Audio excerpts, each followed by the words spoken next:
Good evening, ladies and gentlemen. We're about to call the meeting to order. So I'd like to welcome you all to the regularly scheduled meeting of the Thames Center Council meeting. Tonight, we're here in the. Good evening, ladies and gentlemen. We're about to call the meeting to order. So I'd like to welcome you all to the regularly scheduled meeting of the Thames Center Council meeting. Tonight, we're here in the. Beep.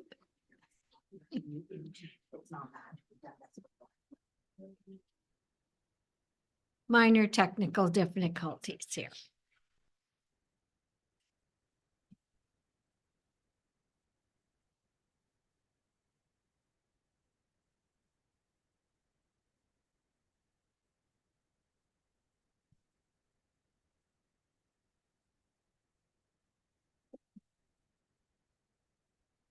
Start again.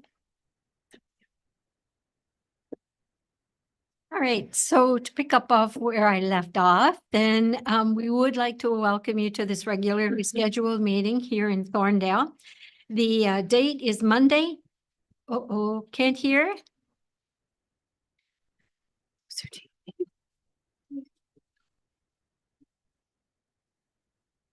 Let me know if that's better.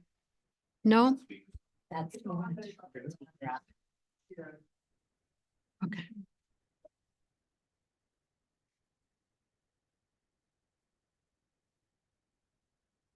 Okay. Can you hear me now? All right then. Okay. Anyway, so it's Monday, April the 15th, 2024, and the time is 5:02, and I am calling this meeting to order. So I don't believe there are any additions to the agenda. So I need an approval for the agenda, first, someone to move the motion and someone to second it. Moved by Councillor Lockie and seconded by Councillor Heeman. All in favor? And yep, I see that. Okay, thank you. Any disclosures of pecuniary interest from the members of council? Okay, seeing none, we'll move on to some announcements. Just very briefly, I wanted to go back to this morning's breakfast that we had for the volunteers.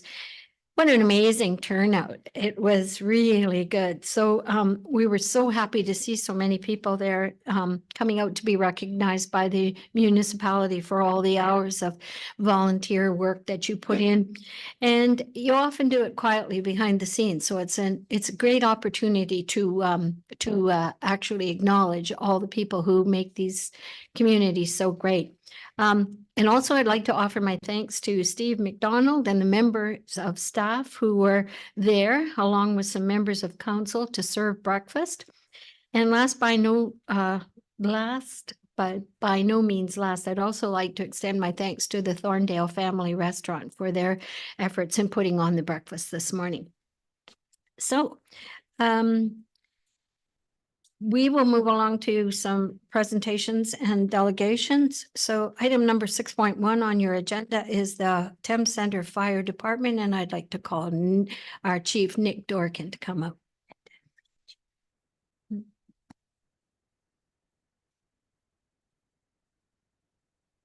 Thank you, Mayor. It's my pleasure to stand at the front of the room today and be able to make a presentation to some dedicated individuals. So if I could ask District Deputy Chief Robert Koonzlin to join up here first, and Acting Captain Mike Fox.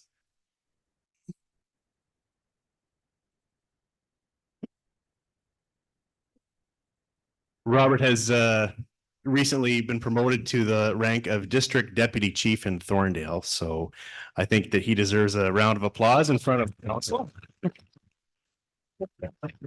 And Acting Captain Mike Fox is just here to help tonight, but yet and for his looks. Yes. So we did a bit of an unprecedented thing in Thorndale for the Thames Center Fire Department recently. We approached our recruitment slightly differently this year because we had vacancies. We had 5 vacancies to fill at the Thorndale station.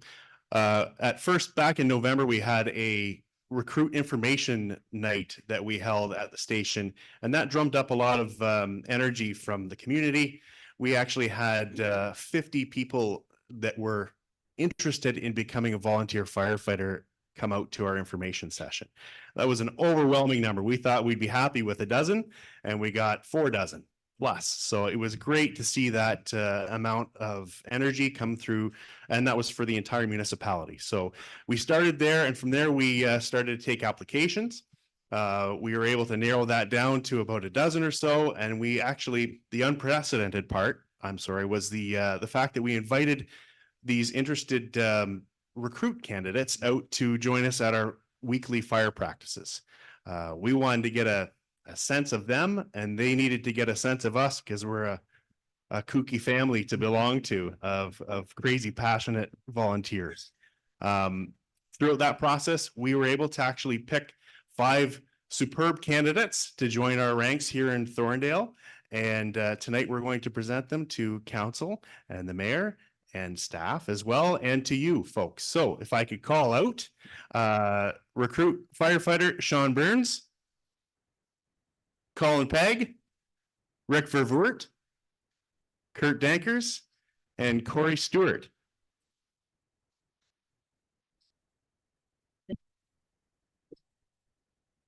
Yeah, go ahead. They're gonna take a picture of us here, so. Yeah.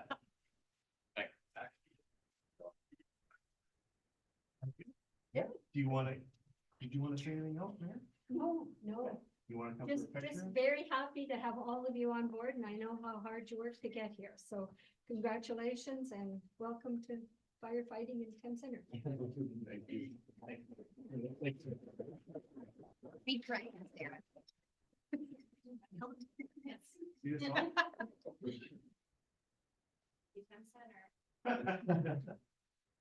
Thank you. Oh, what's that?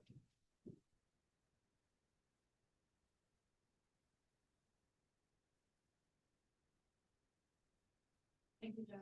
Okay, thanks, guys. Thank you. And they have a fire practice to get to, so.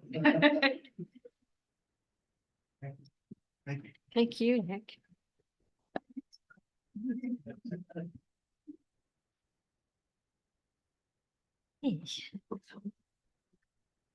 So the next item on the agenda is 6.2, and I'd like to ask Mr. Burwell from Stevenson Camp to come forward for a presentation. Your mic should be on. Test.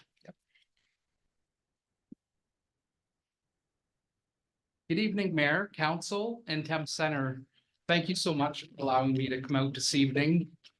I have a couple topics that I want to cover. First is youth mental health, and the second is the Stevenson's Camp and a charity event that I'm planning to do this summer. Myself and a group of friends are putting on a charity event for the Stevenson's Camp on June 15th. So I have a growing concern for youth mental health. And I think if you look out, it's easy to despair. It's easy to worry, to wonder, where are our youth going? And for me, I have hope. And the reason why I have hope is because I want to do something. And I see hope as, it's a little bit different than a wish. If you wish for something, you might just wish and wait for it to appear. But with hope, we have to act. Hope is a movement. So my movement this year is to do the charity event for the Stevenson's Camp. And then next year, I have other plans for supporting youth in different ways. So the Stevenson's Camp, just to bring you up to speed with a little bit about what they do and why they need our support this year. So the camp has been in existence for nearly 75 years. And after all that time, at this point, they've fallen into some difficult economic times. During COVID, they couldn't get their regular funding, but the regular expenses kept pouring in. They couldn't get their regular funding, and they also couldn't get their rental funding. So very quickly, they found themselves teetering on the verge of financial ruin. And to see a camp like this go away would be a travesty for our community. And moreover, for our youth. What the camp does every year is they provide a camp experience for nearly 750 children from our community. Our community, Elgin, Middlesex, and also Loxford. So that's a very vast community that they're pulling youth from. They ask the families to give $25 to send their kids to camp for a week. Now, 40% of that 750 kids that come don't even pay the $40. The children are all vetted through the school system, Children's Aid, and a few other organizations. So now when the children come for this week-long camp experience, it costs the camp around $400 per child. So you can see how much money this camp needs just to operate, just to open its doors, let alone the expenses of taxes and upkeeps. And with the rising cost of things these days, it's become increasingly difficult. So I feel like it's our responsibility as a community to come together and support the Stevenson's camp. So I'm getting out. I'm going to speak in front of councils. I'm going to speak on TV. I'm going to do this charity event. And I just want to do everything I can to support and also to raise awareness of what we need to do for our youth. So our charity event this summer, I'll talk just briefly about that, and I'll let you guys get on to your important business. So like I said, on June 15th, we're doing a charity event at the Stevenson's camp. I'm a tattoo artist. That's what I do for a living. And I've been harnessing my craft to create fundraisers for the last 20 years. Typically, I raise anywhere from $10,000 to $20,000 per event that I do. I've raised up to $70,000 one year doing a one-day fundraiser. But the camp this year, we need to raise, in my estimation, around $300,000.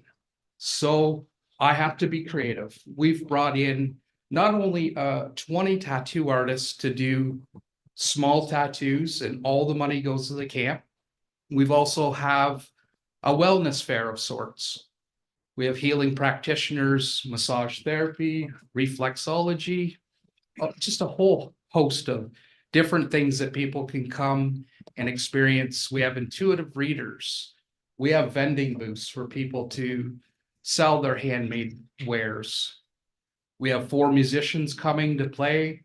A local chainsaw artist is going to come and give a demonstration. We have food booths, food vendors, PB Fries from Ingersoll. I was born there, so I quite enjoyed PB Fries. So the weekend, it's the 15th and 16th. The weekend looks very promising, and I hope to maybe, if you guys could spread the word for us. If it's in your means and you would like to donate to this cause, Councillor Lockie has some sponsor sheets. If you know anyone that would like to donate to this cause, see Danielle at the end of the meeting, and she'd be happy to pass on a sponsor sheet. So again, thank you for your time. I appreciate you letting me sit here and give a little talk. Thanks very much, Ned. And I do know firsthand how much your organization does for children who would otherwise not have any sort of summer experience at all. And you do an amazing job. It's a real asset to our community. So I'm hoping you get lots of support going forward. Wonderful. Thank you. And just so you know, I have no connection to the Stevenson's camp. I'm just a citizen that wants to support this group. They deserve all the kudos. They work tirelessly, and getting this money means that they don't have to fundraise. They can do what they do best. It's take care of our youth. So again, thank you so much. Thank you very much.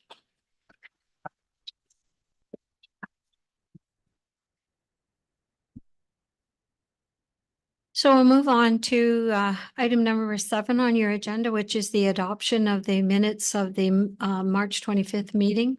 Could I have a mover and a seconder for that? Councillor Crockett, seconded by Councillor Lockie. All in favor? Great, motion carries. On item number 8 is the consent agenda. And I believe we're pulling 8.3. Is that so? Yes. Okay, alrighty. So items listed under the consent agenda are received for information in one motion. Council members may request that one or more items be separated for further action. So at this moment, I'm looking for a motion to receive for information items 8.1, 8.2, and then 8.4 down to 8.10. A mover and a seconder, please. Moved by Deputy Mayor Smybert and seconded by Councillor Crockett. All in favor? Good. That carries. Thank you very much. Item 8.3, you wanted to speak to Councillor Crockett? Yes, thank you, Your Worship. Following our March, oh, sorry. At the end of our March meeting, I had 2 motions passed at council that were brought to Middlesex County for information, and I was just hoping that Director Craven could give an update on those 2. Thank you. Sure. Through your Go ahead. Thank you, sir. Through your worship, Councillor Crockett, I spoke with Chris Trainey, the county engineer. At this time, he's recommending no changes for the flashing light on the corner of Dorchester Road. Just that is just during the project here. He wants to wait till after the project to get a real traffic count and viewpoint for that. As far as the signage, he wants to work on we're working on a more general safety signage program at the county, discussing with other municipalities that we have a more unique unique approach for all the municipal partners involved in that. So that's working behind the scenes there. Instead of just a regular bus crosser or the bus signs, we'll have something more unique than that. Thank you. Okay. I don't imagine there are any other comments for this particular item. All right, so we'll move on to reports from departments. Item number 9 on your agenda. The first one is 9.1, which is the proposed parkland dedication bylaw. Who is taking this? Oh, sorry, Mark, I couldn't see you there. Okay, go ahead when you're ready. Thank you, Mayor. So the purpose of my report is to consider a parkland dedication bylaw for the municipality to reflect changes to the Planning Act. Just in terms of background, the municipality retained Watson and Associates to undertake a review and analysis of our current policies. There is a memorandum prepared by Watson, which is attached to my report, and it outlines applicable legislation, our current policies, an analysis of alternative policies, and also next steps for consideration. I should also add that through Zoom, we also have Daryl Abbs from Watson, in case there's any questions from council. During the consultation process, we did receive some written feedback, and those written submissions are attached to my report. Also, what's important to note is our per lot rate that we currently collect when severances occur. So the current rate is $4,000 per lot for residential development and $1,600 per lot for commercial and industrial development. Watson reviewed those rates and estimated the equivalent value that would be received on a typical lot in the municipality. Through their analysis, they determined that the current residential charge of $4,000 reflects an assumed value per lot of $80,000, whereas a more appropriate charge for residential on a per lot basis again, collected through a severance, would be $10,000, which is more indicative of the assumed value of a lot, which is just under 210,000 based on current market rates. So my report does provide 3 options. Option 1, that the $10,000 per lot be collected consistent with the Watson analysis. Option 2 provides a phased-in approach in being 6,000 for 2024, 8,000 for 2025, and then eventually the $10,000 level for 2026. Or there's also option 3, no change, in that the $4,000 rate would continue to apply. With respect to the commercial and industrial rates per lot, Watson has advised as part of their analysis that it's unclear as to a typical lot size, as properties do vary in size based on the nature of their business for commercial or industrial development purposes. So as a result, it would be recommended that the municipality require an appraisal be undertaken, and that the 2% dedication rate be applied for commercial or industrial development opportunities. So you've got my recommendation before you, Mayor, that my report be received for information. Secondly, that the attached draft parkland dedication bylaw be approved in principle, and that staff be directed to finalize the bylaw for council's consideration at a future meeting, subject to the following refinements. That the Director of Planning and Development Services be appointed as administrator of this new bylaw, and also that the fees and charges bylaw be amended at a future meeting of council to require the 2% payment in lieu of parkland dedication for commercial or industrial development based on an appraisal, and that council approve option 2 as outlined in my report. That would be the phased in approach. So starting in this year, 6,000, and then in subsequent years, $2,000 increments. I'm here to answer any questions, Your Worship. And again, as a reminder, we have Daryl Labs on the line as well. Okay, Thank you. thank you. Thanks, Mr. Bancroft. So I'm going to turn this over to council right at the moment for any questions or comments. Councillor Lockie? Through your worship, can you hear me okay?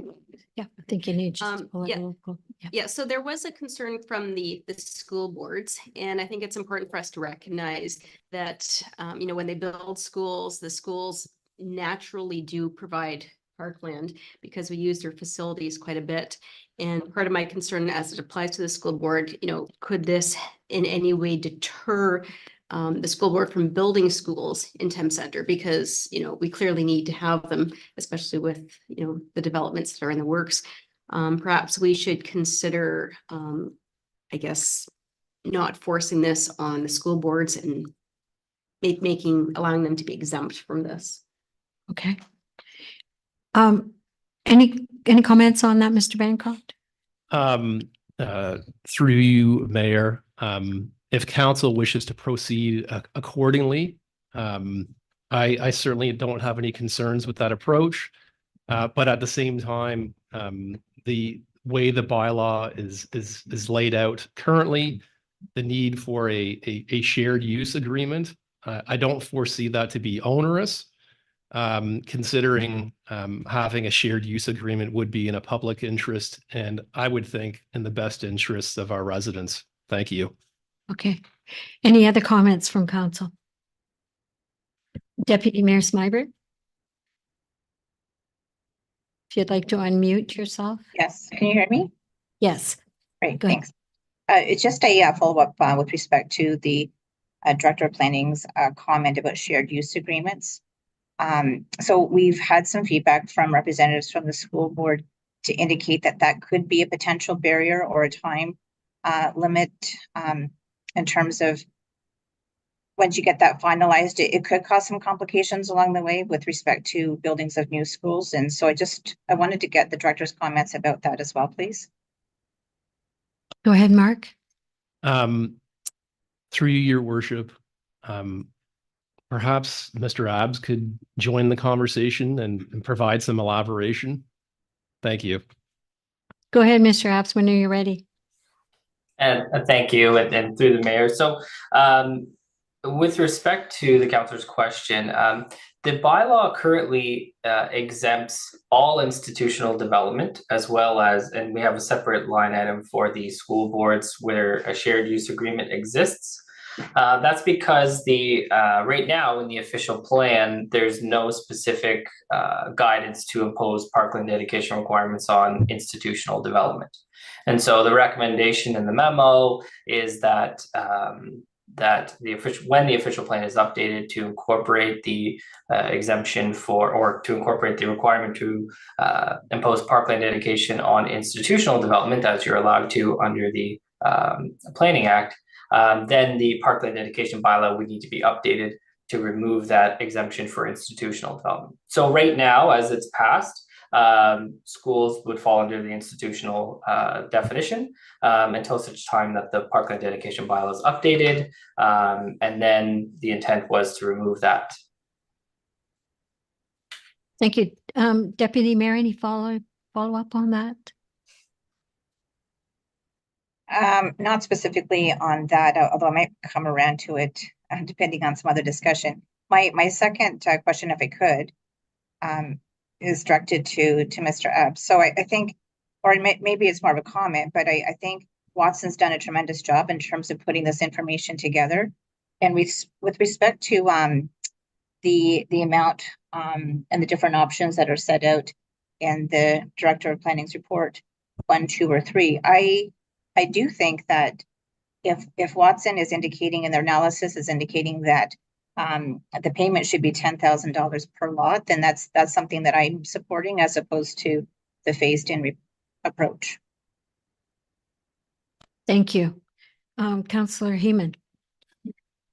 Thank you, Your Worship. I would have to agree with Deputy Mayor Smybert's comments. If we are 60% behind in terms of valuation of lots, then I believe we already have had a degree of phasing in terms of a grace period where there has been a significant savings to property developers in the past. And I think if we look at what we're striving to provide for our community, and we have provided through our investments in parkland facilities and what that has cost us as a municipality, I think that it's time to get some additional revenue tools to help compensate for the investments that we have made at this time, especially with the approvals of high density developments, looking at a lot of additional units.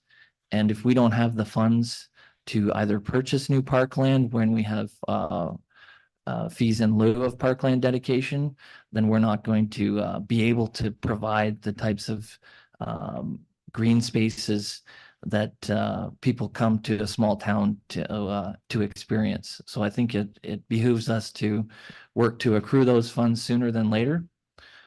With respect to shared use and the school boards, I understand that they're providing park facilities, but I think the purpose of the shared use is so that those facilities are open not just to students, but to the general public during non-school hours.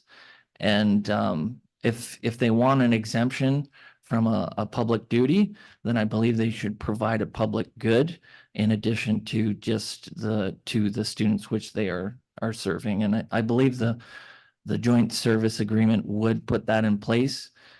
With respect to potential delays in infrastructure, I think that's not appropriate language coming from administrators to hold over us an extended timeline for what is desperately needed infrastructure in our communities. And I think given the history of when funds are provided, that there's still a lengthy timeline before infrastructure occurs. I have confidence in our staff that we can write up an agreement in a timely manner. Thanks, Councillor Heeman. Any other comments? Councillor Crockett?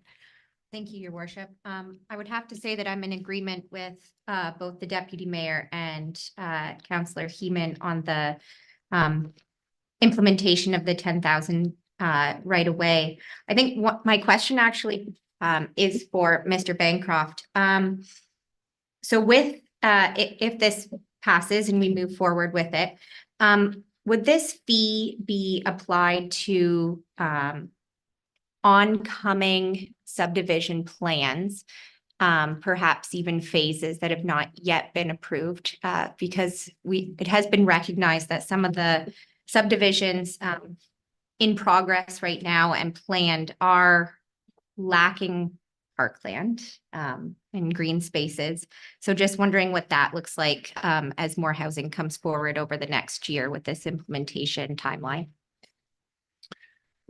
So through you, Your Worship, so with the parkland dedication bylaw, in terms of the $10,000 per lot, the intent is that would apply on a severance basis. So it doesn't really impact the development industry per se in terms of developers. It more so impacts area residents who perhaps have surplus land associated with their property. You know, they have a lot in an urban area that the house is situated on one side. And because of that, it lends itself to the vacant other half of the property as to being severed on a separate lot. So that's the application of the cash in lieu of parkland dedication in terms of the fixed amount. In terms of plans of subdivision per se, Watson has pointed out in their analysis that for the most part, land dedication from a cash in lieu standpoint would be obtained through the real estate appraisal based on 5% of the value of the land.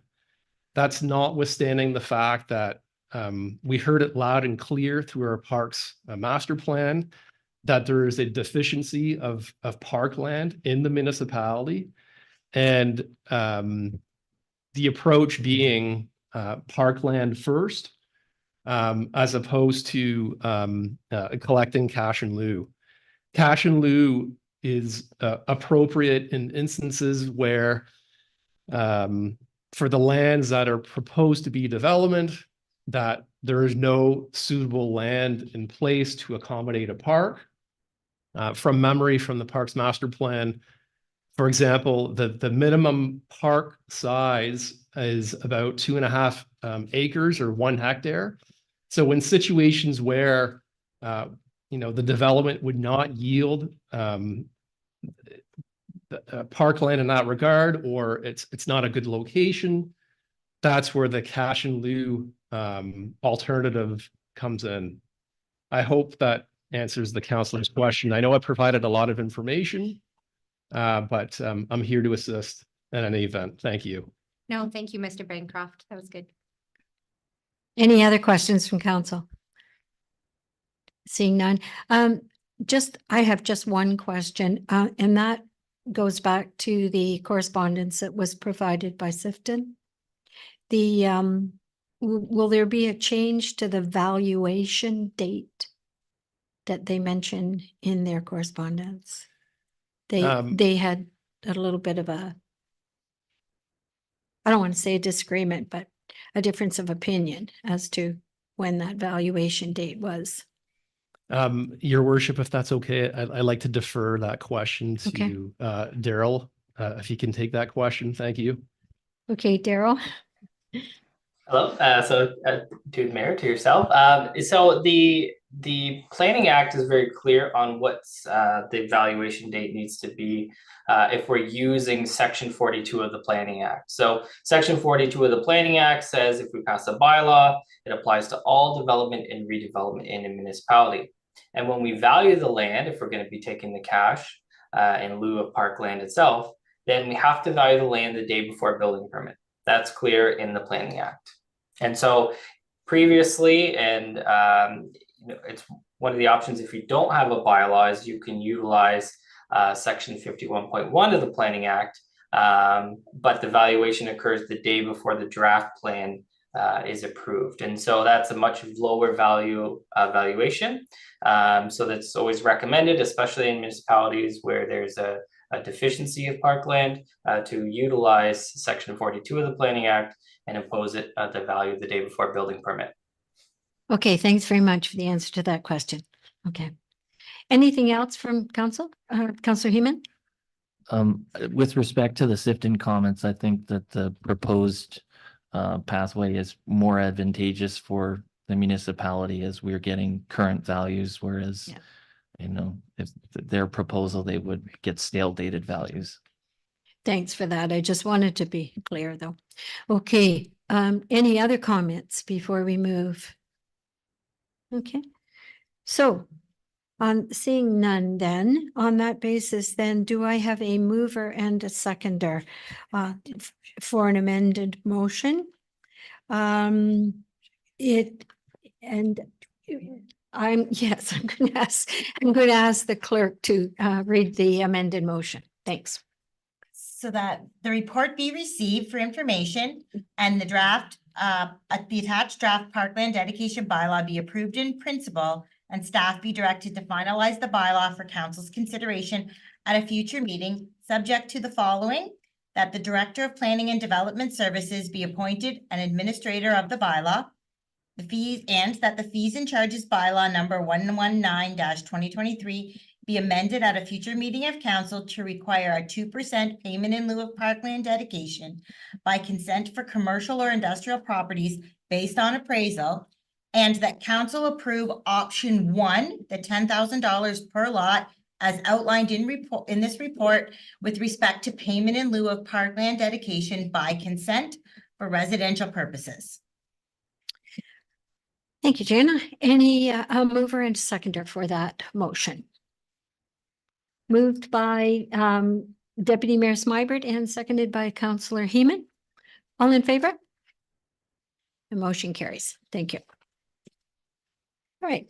So item number 9.2 on your agenda is attendance at conferences, conventions, seminars, and workshops, workshop policy review. So I'm going to ask our clerk, Jana Nethercock, to present. So just as we're getting started, I just want to bring to council's attention that the second part of the resolution, considering the workshop expense by Deputy Mayor Smybert, that expense has been withdrawn. So we're only going to consider the draft attendance of conferences and conventions, seminars, and workshops policy. So this report is based, and the draft policy is based on the recommendation to review the policy after a previous meeting. So there, I have highlighted in my report, there are a number of changes brought forward since the February 26th meeting. Chief among them being, we've laid out the 5 most common associations in which you guys take seminars and workshops as well as attend conferences. So they can be approved without coming to council and taking up staff and council's time. As well as we've changed the annual allowance. The current policy sets a $6,000 rate blanket. This way we are going to take the 5-year average, since we've never used it in the 7 years I went back. So I thought it made more sense, and it's better budgeting to do it with the Director of Finance also agreeing on that. And we will also, currently the policy says the registrations are not counted into your allowance. It was removed in 2018 when the 1/3 tax exemption went away.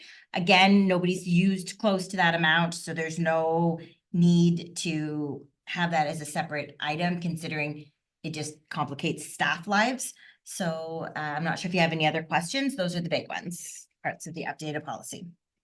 Okay, any questions from the members of council?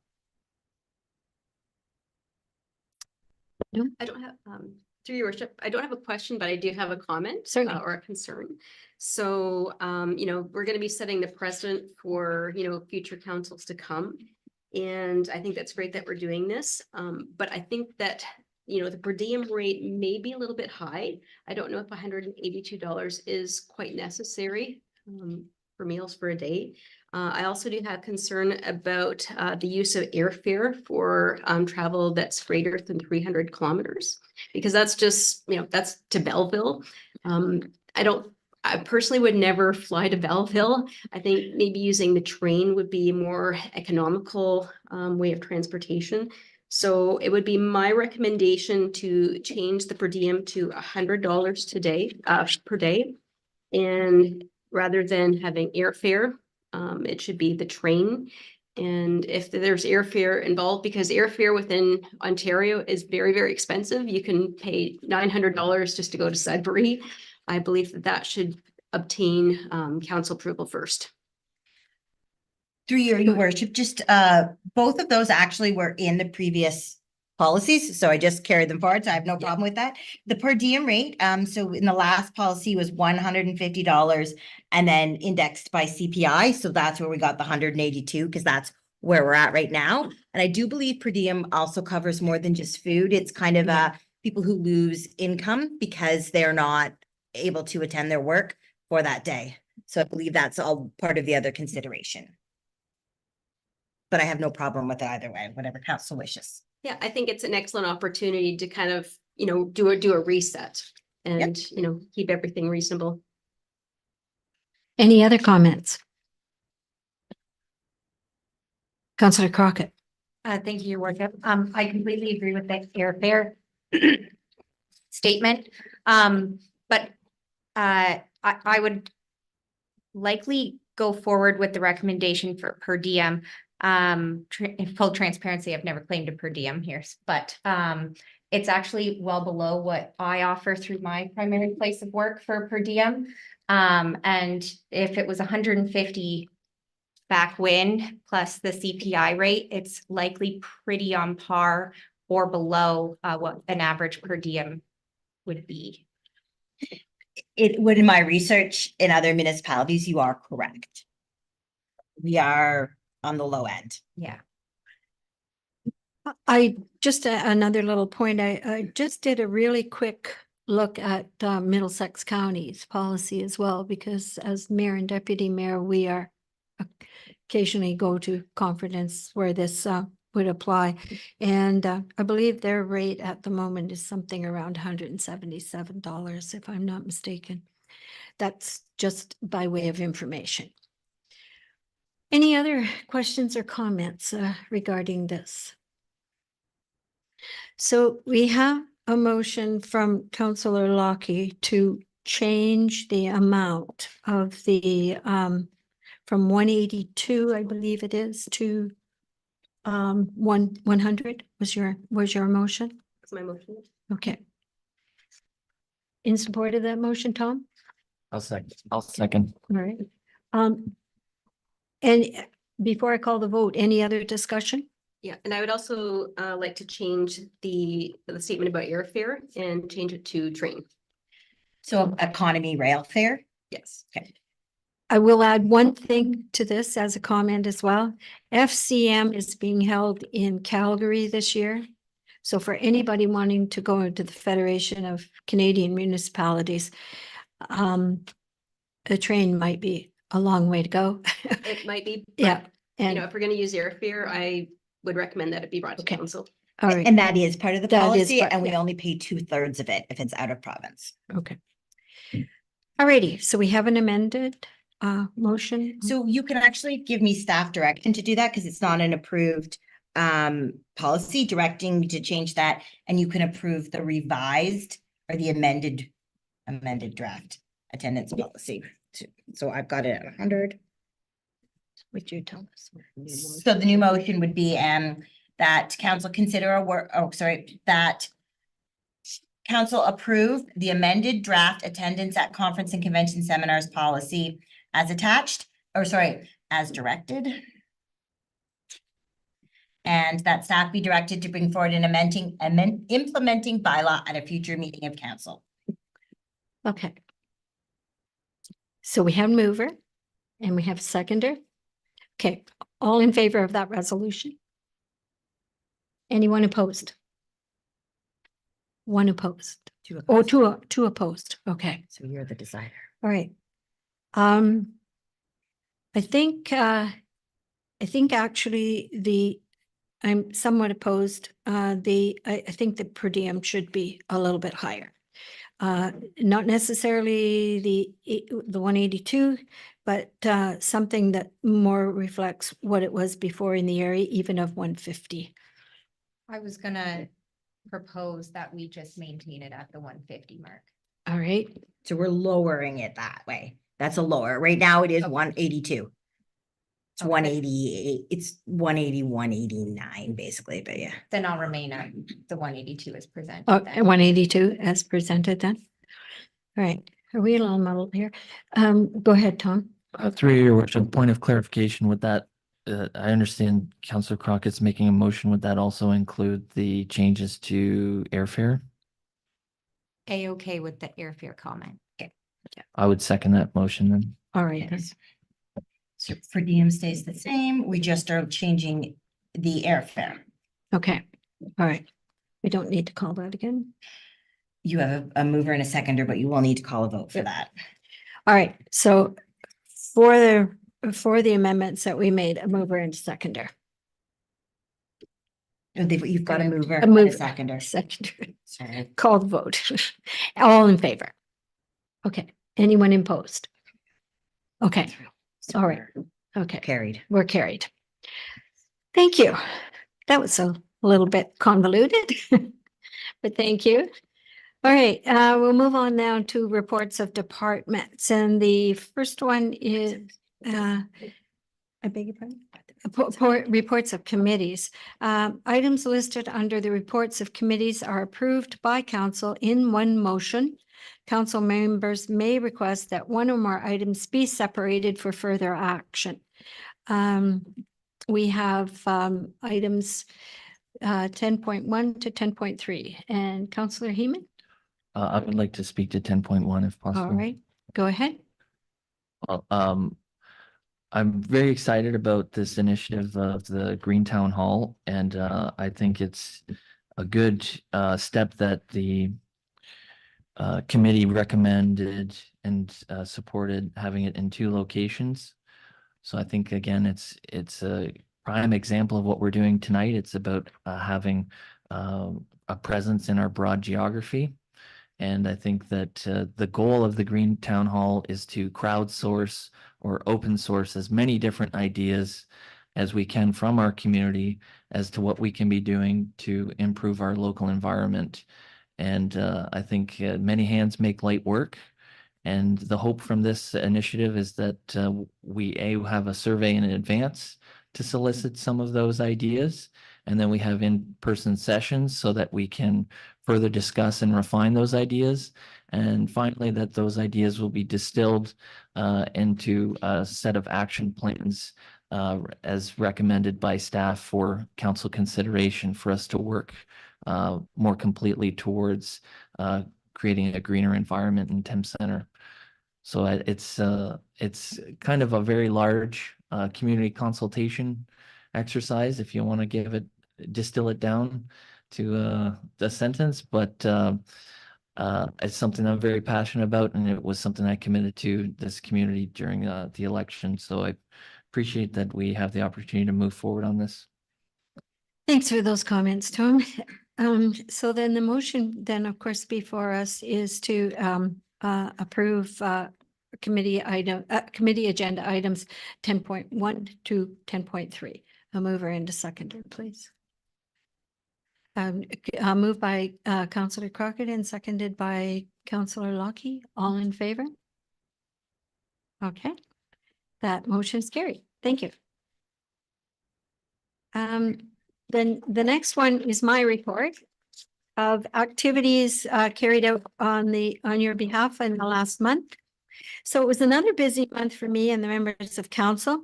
As part of my work as both a mayor and a county councillor, I attended several meetings with members of both businesses and the public, as well as meetings of Middlesex County Council, Library Advisory Board, Kettle Creek Conservation Authority, South Central Ontario Region Economic Development Board, as well as a meeting of the Flight Center Expansion Committee to update the progress of the expansion to our senior center at the Arena Complex. In addition, I was pleased to be in the audience to attend this year's Thorndale Dinner Theatre presentation again, and I really must commend the Egg Society on all their hard work out here. Later that week, I was happy to represent the Thames Centre as part of a panel discussion on the topic of housing hosted by the MacDonald Cartier Club in London. On hand were MPP Rob Flack, London Ward 2 Councillor and Deputy Mayor Sean Lewis, and Mayor Joe Preston of the City of St. Thomas. It was a great opportunity for us to talk about the effects of housing and development on smaller municipalities such as ours. Then on March the 8th, I attended a day-long women's symposium in Lucan, where women from all walks of life joined to listen to some great fireside chat from panel members and an inspiring time of song and story from keynote speaker and musician M. Greiner. Other items included the signing of an agreement between Thames Centre and the UTRCA regarding source water protection, a meeting and update for the local school advisory committee, and was very honored to help out with the meal delivery around the municipality for the VON March for Meals. It's always nice to visit our local schools, and this time we had a great visit with LDSS, their robotics team, who were telling us all about the program and getting prepared to go to a competition that weekend. Then in the first week of April, as a member of SCORE, which again is the South Central Ontario Regional Economic Development, I attended along with other mayors and board members a wide-ranging discussions again with MPP Flack, Hardeman, and Brady concerning housing matters, provincial government support, and the big topic of the day, infrastructure, because we badly need those funds. In the same time, the deputy mayor, Michelle Smyber, our CAO, and we had a wonderful opportunity to visit and learn more about a great local business, Whitecrest Mushrooms, to learn how from owner Murray Good more about the process and his plans for the future. Then later that week, a good news story of groundbreaking for a new logistics and warehouse facility in Thames Centre with a completion date of November of this year.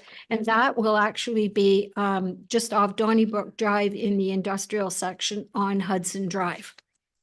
And Thursday, April the 11th, was the first mayor's breakfast since 2019 and superbly hosted by Carl Pfister and Gudrun Haas of Armatech. It's a cool rainy morning, but the atrium of the building was a perfect setting for the breakfast. And I hope to be able to do another one in 2025.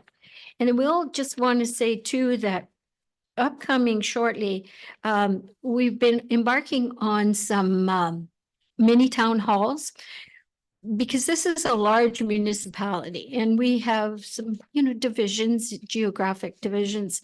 So we want to do is our best to try and keep in touch with our residents in all parts of the municipality. So to that end, we are having two more mini town halls. We had the first one for Ward 3, which went over quite well in March. So in April, you can come and join Councillor Heeman, Deputy Mayor Smyber, and myself. It's very informal. It'll be here in the Lions Community Center. And we'll have a few refreshments, but basically it's a wide open agenda between 6:30 and 8. You can just come and chat to us about whatever's on your mind. And then the same thing applies to Ward 2 with Councillor Lockie. And that will be on May the 15th at the Blue Line Room at the Arena Complex in Dorchester. And again, it'll be the same time and the same format. So we hope to see a few people out there.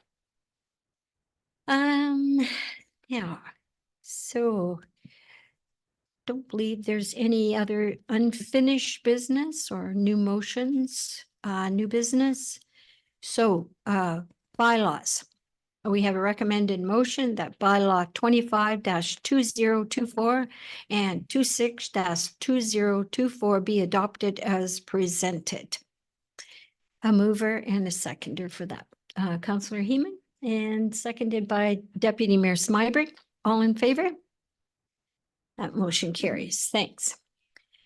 So, ladies and gentlemen, we'll have a little recess, but at the moment, we're going to, shortly after that, we will be going in to closed session pursuant to the Municipal Act in order for council to consider a position, plan, procedure, criteria, or instruction to be applied to negotiations carried on or to be carried on by or on behalf of the municipality or local board.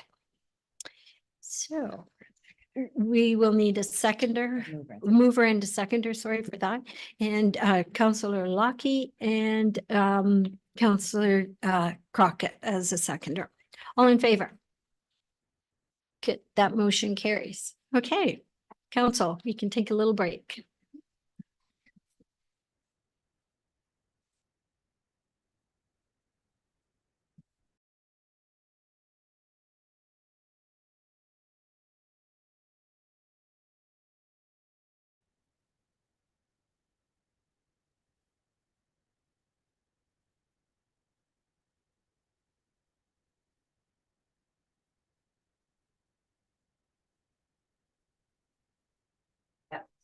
Okay, good.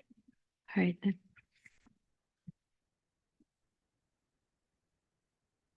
During the closed session, council considered information regarding a position, plan, procedure, criteria, or instruction to be applied to negotiations carried on or to be carried on by or on behalf of the municipality or a local board.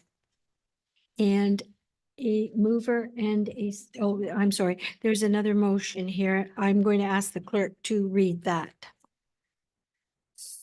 So at a report out of closed session is that council directs staff to enter into negotiations for a 12-month period with the Boys and Girls Club of London and the Playground Experiment. All right, a mover and a seconder. Councillor Heeman and seconded by Councillor Lockie. All in favor? None opposed? Okay, that motion carries. All right, item number 18 is the confirmatory bylaw. Bylaw 27-2024 being a bylaw to adopt, confirm, and ratify matters dealt with by resolution of the municipality of Thames Centre, and that bylaw 27-2024 being the confirmatory bylaw be approved. Mover and a seconder, please. Moved by Deputy Mayor Smyberg and seconded by Councillor Heeman. All in favor? And that carries. Right, so just as a reminder, our next meeting, the regular meeting of council will be Monday, April the 29th, 2024 at 5 p.m. And that will be, of course, in the chambers in Dorchester. Followed by Monday, May the 13th, 2024 at 5 p.m. again in the chambers. And I would just like to reiterate for those who may have missed it, that the mini town halls coming up, the Ward 1 mini town hall will be on Tuesday, April the 30th from 6:30 to 8 p.m. followed by Ward 2, which will be Wednesday, May the 15th in the Blue Line Room at the Flight Exec Center. And as a reminder, there are informal sessions, so you're welcome to come in at any time and just chat with council.